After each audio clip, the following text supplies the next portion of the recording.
Sweet home Alabama, the state known for its peanuts, college football, and of course, Southern hospitality, right? While Alabama may sometimes be overlooked, there are many areas in this southern state that are exceptional. And let's not forget, at a time when it's really expensive to buy a home anywhere in America, Alabama's cheap living is becoming a big selling point these days. However, if you're looking for the best places to live in Alabama, these are not those places. These are the places that have the worst crime, the worst schools, blight, poverty, people out of work, all that stuff. Plus, we took into account your opinion. You people in Alabama are pretty vocal about the places that you do not like. So while there are a lot of charming places in the state of Alabama, the places we're going to talk about are not very charming.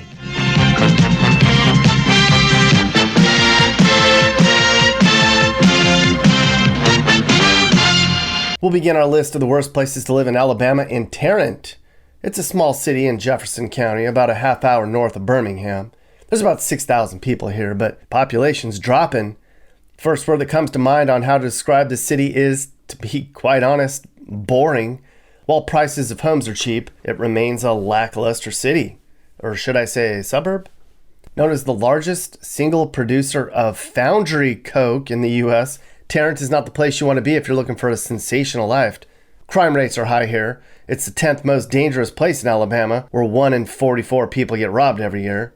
Unfortunately, this is likely because there simply isn't much to do here, unless maybe you like bowling. It's no secret that Tarrant has some serious economic problems.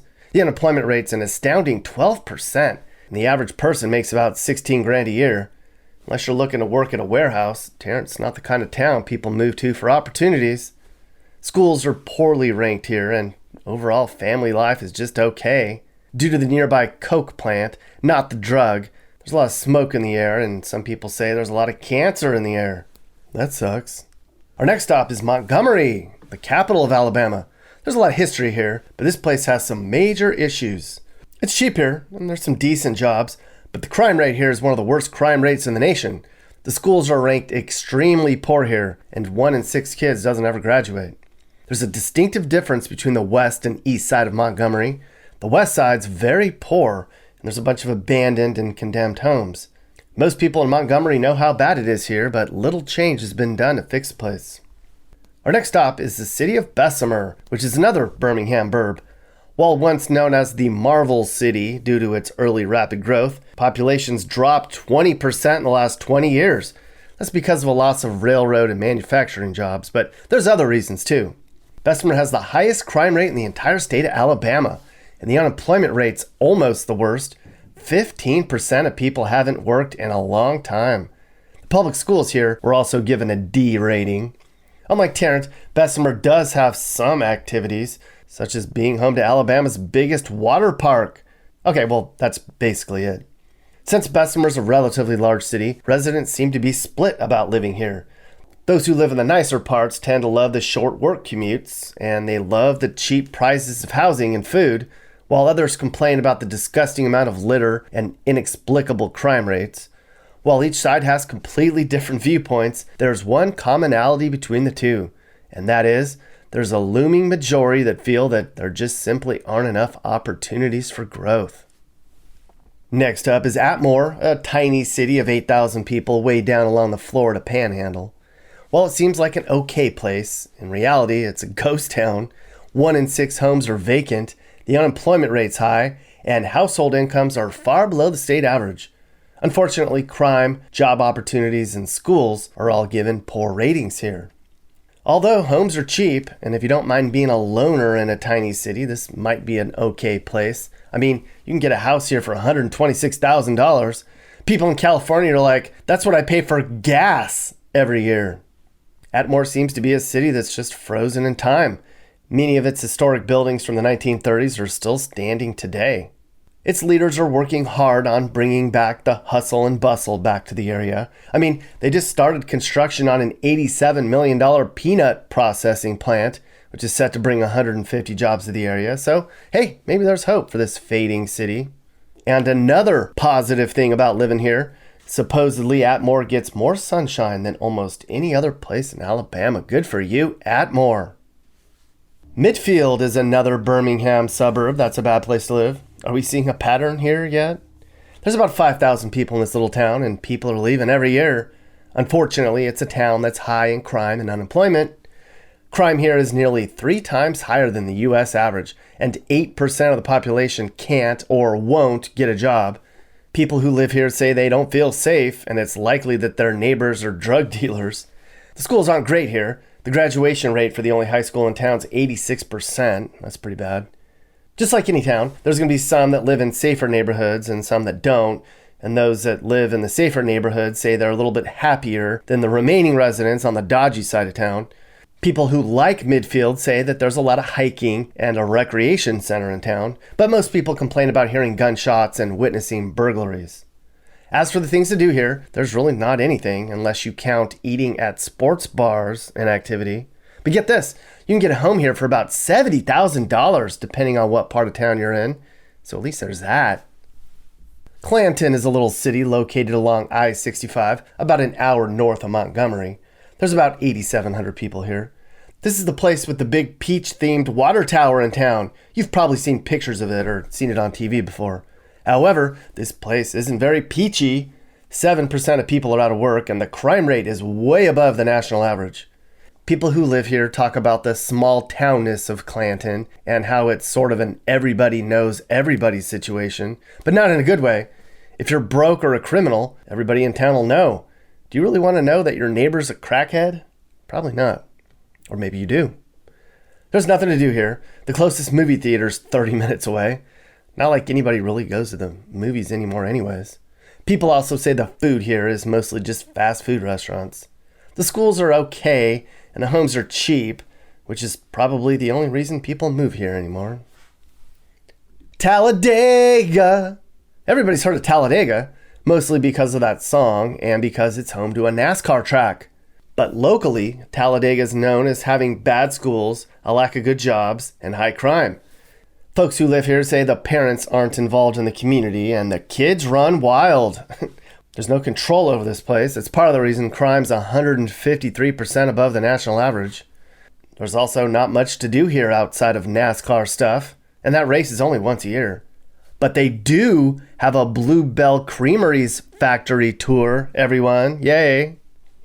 Our third worst place to live in Alabama is Birmingham, the second biggest city in the state. There's a lot of history here, of course. This was a hotbed for the civil rights era, and Birmingham's called the Magic City because of its rapid growth in the iron and steel industry. But that's in the past. Today, nearly 1 in 3 residents of Birmingham lives in poverty. That's 57,000 people. And the crime rate's outrageous here. Birmingham has one of the highest crime rates in the nation for cities of its size. And about 1 in 10 people here doesn't work or won't work or will never work. Part of that's probably because 1 in 6 kids here never graduates high school. There's actually a lot of cons to Birmingham. Though, because the city's so large, there's a split between those who hate Birmingham and those who absolutely love it. A lot of people here take pride in their city, and while they recognize its faults, they want the city to push for growth and change. That's not something you see every day. What Birmingham may lack the most is access to a solid education for children and adults. Most schools are ranked terribly, but it's really cheap here. Homes here are about $100,000 a piece. What other big city in the nation can say that? That's like dirt cheap, mister. Moving on, we come to Pritchard, a Mobile suburb. There's only 19,000 people here, and it's dropping fast. The city is currently going through bankruptcy proceedings, so the population's been cut in half over the last 20 years. Can you imagine that? Half of the people are gone. Now, Pritchard isn't just one of the worst places to live in Alabama. It's been called one of the worst places to live in the country. The number of people out of work is more than double the national average. About 1 in 5 homes are just vacant here. And the crime rate's just about as high as you can get for a city of this size. Plus, get this, Pritchard Water is being investigated for over $3 million in controversial credit card charges. That's right, some people say the water company's stealing money from its residents. What the? And just wow. Okay, the average home price in Pritchard is $45,000. That's a sure sign this place is a dump. But this is definitely not an investment opportunity, people.